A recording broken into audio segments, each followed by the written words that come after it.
Hello, welcome back to my guitar lesson. Today we're going to look at Don't Let Me Down by the Beatles, recorded and released as their single in 1969. And it is mostly well known for their legendary final performance on their Rooftop before they break up. In this series of lessons, we break down the guitar parts of the Beatles songs, and you can find a playlist for the other lessons in the description below. What we're going to look at today is a studio version of Don't Let Me Down, which they recorded a couple of days before their Rooftop gig. At the end of this lesson, I will also demonstrate the guitar parts of the chorus section of the live version as an extra. Because when I put together a YouTube short a while ago showing people how it's played, they seemed to be really interested and a lot of people watched it. In terms of the setting, I'm just using the neck pickup on my Telecaster. Without further ado, let's get started. The opening riff.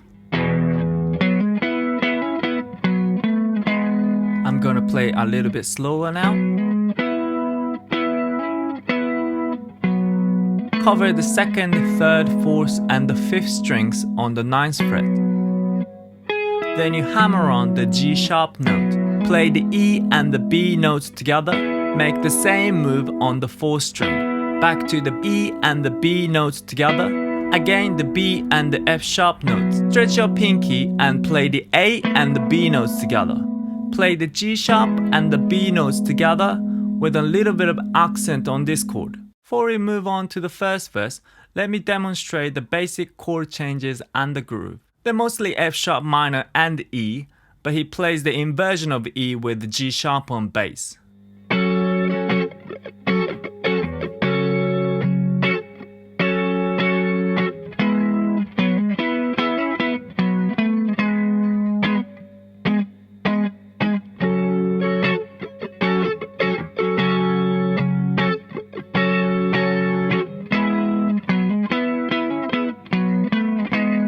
So his approach to this guitar part is less is more. He doesn't want to fill the space with all of his chops. So I want you to use what I've just shown you as a benchmark and think of what you can subtract from it in order to achieve the variations in each verse. The first verse is very simple, mainly strumming the muted notes.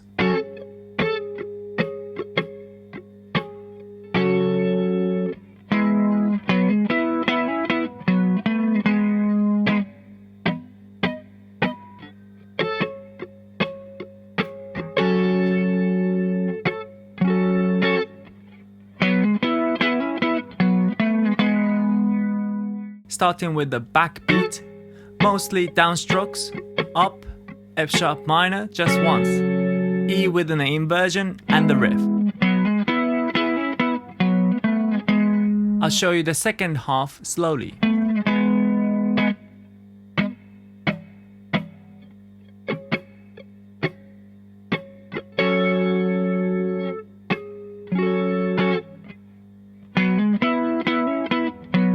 End of the riff, you play the short note to mute the chord. Play 3 muted notes, more muted strums starting with an upstroke.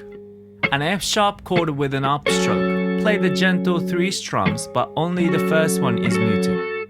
This time you leave out the E chord, giving the listeners a surprise with that unexpected space. The chorus sections are arguably the hardest parts of this song.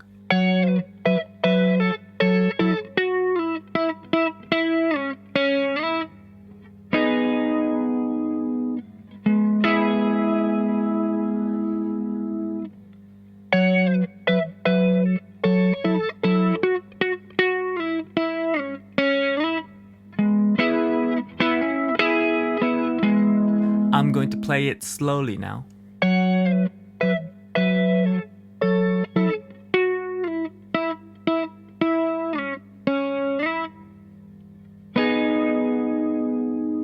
Pick with your fingers now and reach out to the high F sharp and the C sharp using your pinky.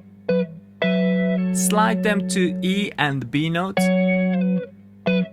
and pull off to C sharp and A notes. short notes on A and E, F sharp to E, double E's, E to C sharp, then slide back to E again. Switch to your pick and play the E major 7 chord. G sharp note followed by an E chord with an upstroke. I'm gonna play the second half slowly now.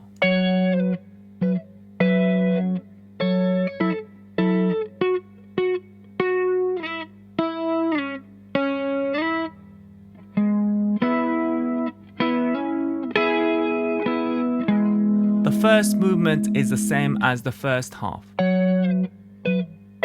From here it varies. You play the double A and the E notes, triple F sharp notes, and the last one to be slide down to E. This bit is the same as the first half.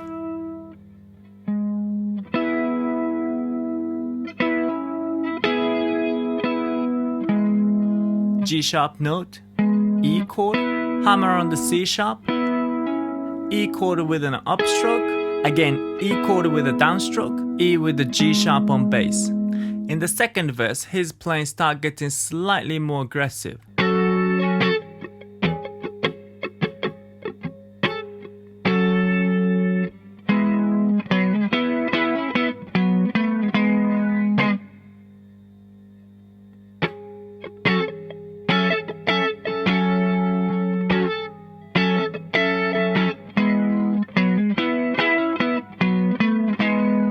I'm going to play the first half slowly now.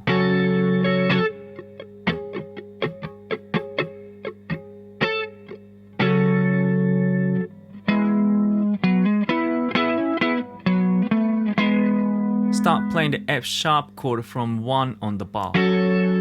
Still, the main part is filled with the muted strums.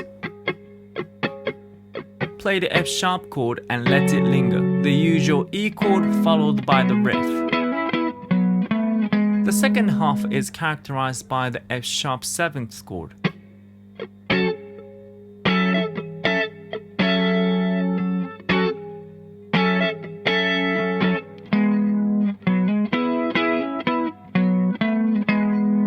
The combination of the muted strum and the actual chord. You switch to the F sharp 7th chord with the pinky on the high E note. It goes back to the F sharp minor chord for just one hit. Continue strumming in the 7th chord, again the E chord and the riff. There is a change in the bridge section.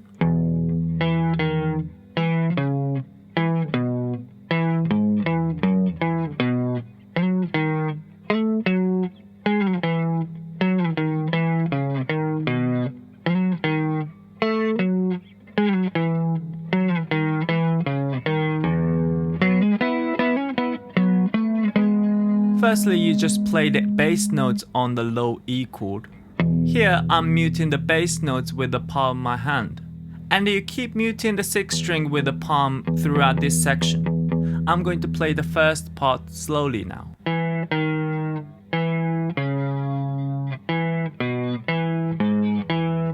E to D sharp notes, E to C sharp notes, E to B, E, G sharp, E, F sharp.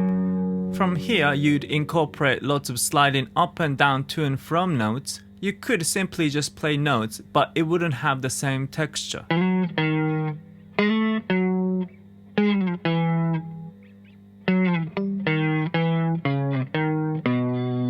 Slide up to F sharp, then D sharp. Slide up to A, then F sharp. Slide down from G sharp to E. Slide down from F sharp, D sharp, E, C sharp, D sharp, and B.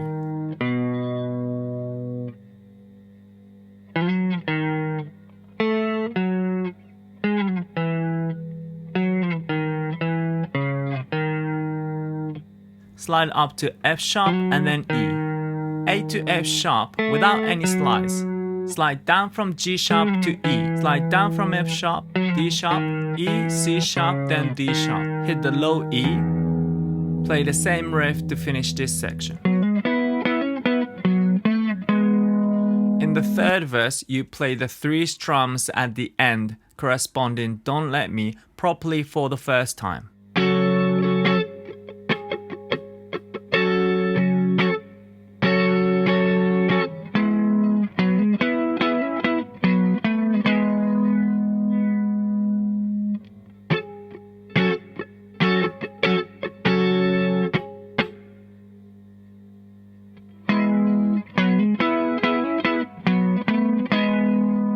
I'm going to play the first half slowly now.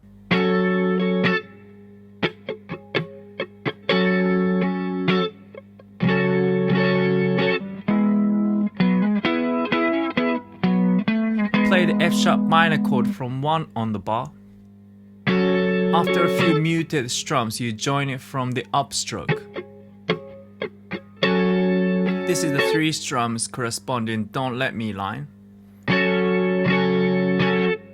The E chord followed by the riff.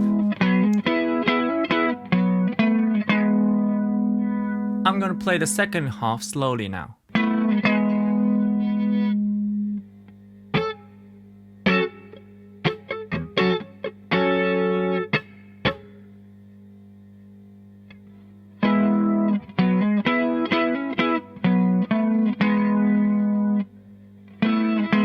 The first hit is a muted note. Then you strum properly until now. You got double muted strokes. This time you leave the 3 strums out, but you get back on it from the E chord.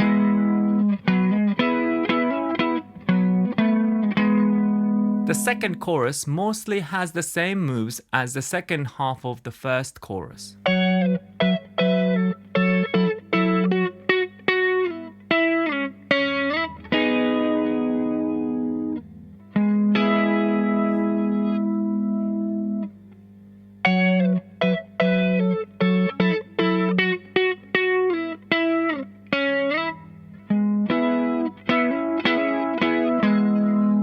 I'm gonna play the first half slowly now.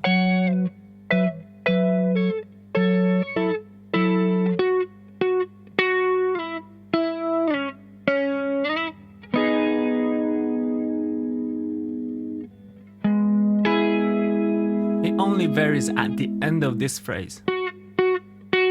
You immediately play the F sharp 7th chord, G sharp 7 followed by the E chord with an upstroke. I'm gonna play the second half slowly now.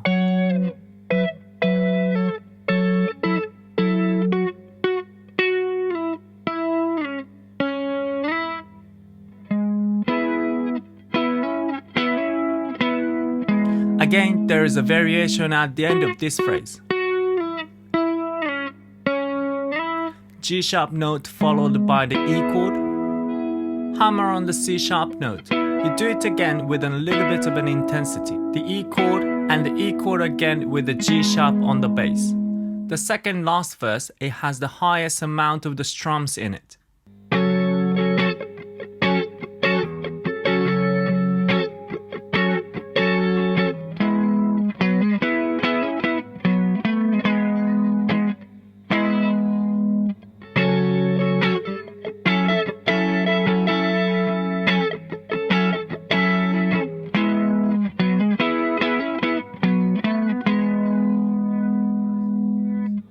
I'm gonna play the first half slowly now.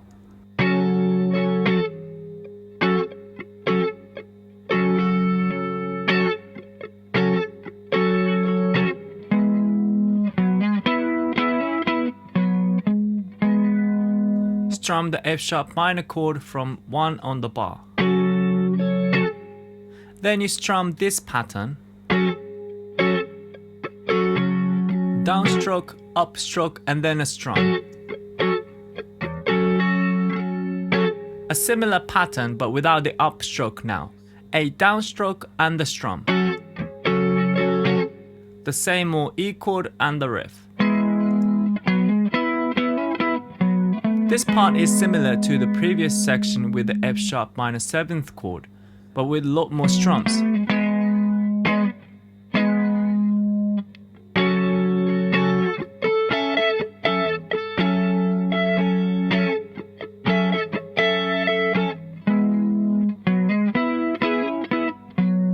At the end of the riff, you stab it to mute the chord,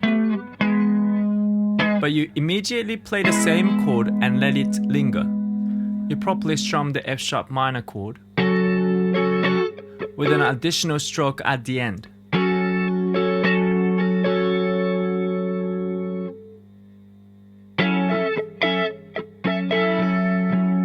Switch to the F sharp minor 7th chord with the pinky on the high E note.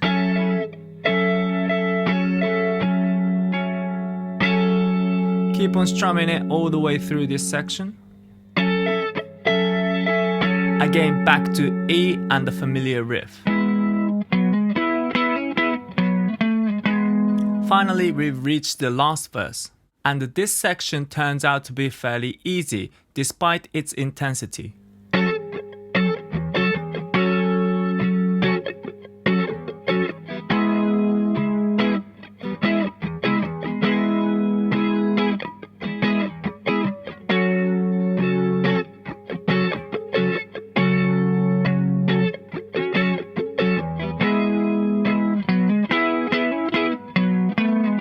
All you need to learn is this rhythmical pattern, and it's quite important because George does it live as well.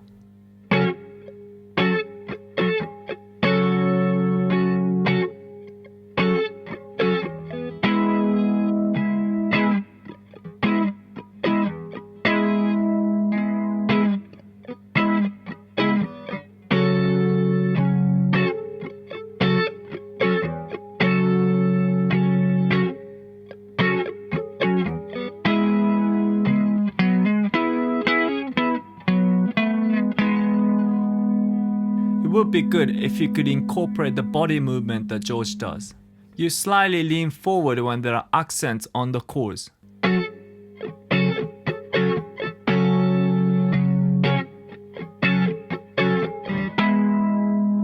And this is it for the studio version of Don't Let Me Down. I hope you enjoyed learning it with me. Please like and subscribe, and let me know how it went in the comments section below. I'll see you next time. This is the first chorus of the live version.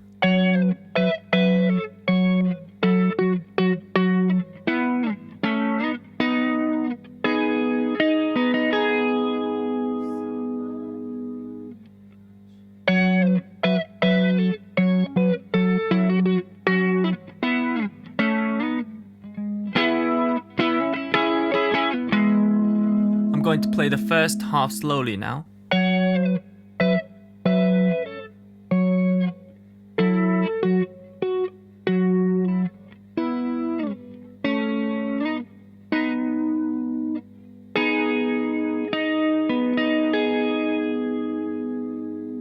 The beginning is the same as the studio version.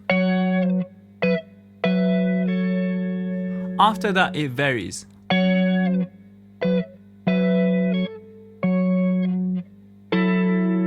The single note on C sharp, A and E together.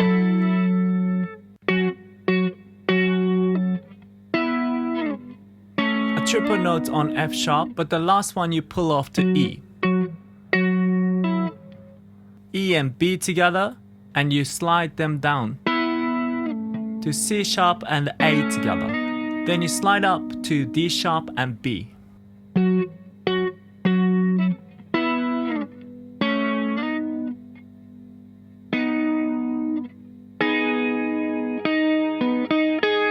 You play these two notes again, then you play the E major 7th chord. Then you switch to your pick, play D sharp, B, D sharp and G sharp. I'm going to play the second half slowly now.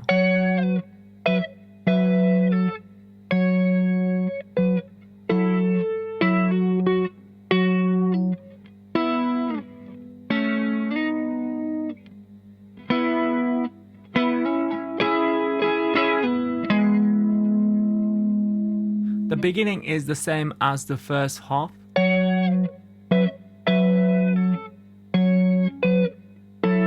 C sharp, B, and the E and A together. Again, quite similar phrase to the first half, but with a slight variation.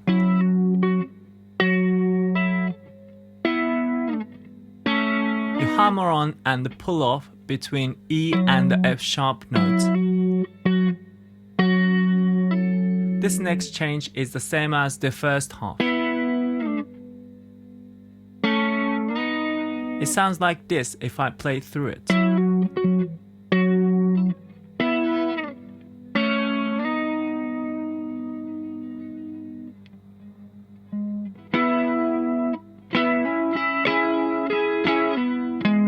A subtle G sharp note followed by the E chord. Hammer on the C sharp note followed by the strum on that chord.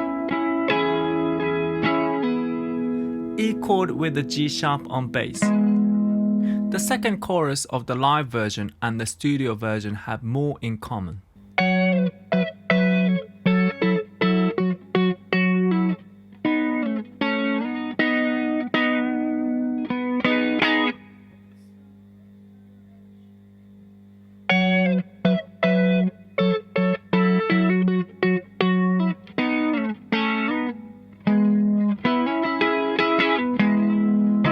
I'm going to play the first half slowly now.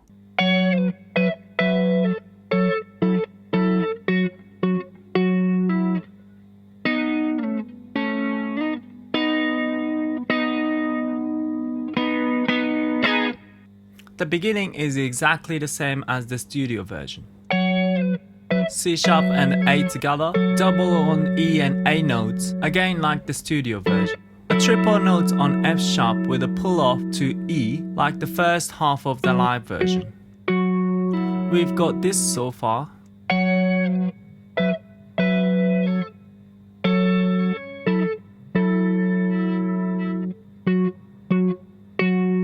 Now there's an interchange between B and the A chords. Even more slowly now.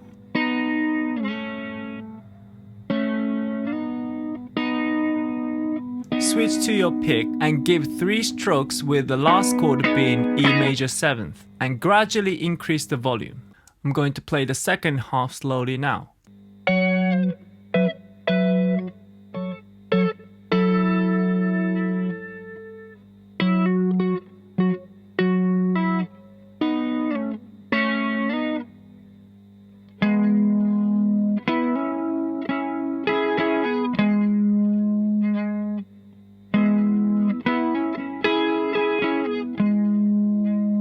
The beginning is the same except the second last note.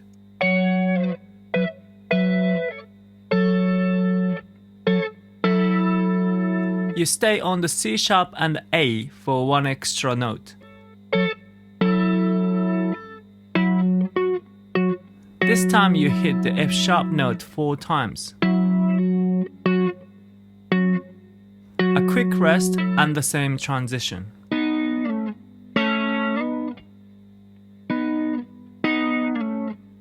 E chord with the G sharp on the bass. Hammer on the C sharp with a few strums straight after.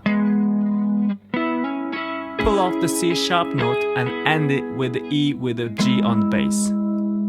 This is it for the chorus section on the live version. Hope you find it useful.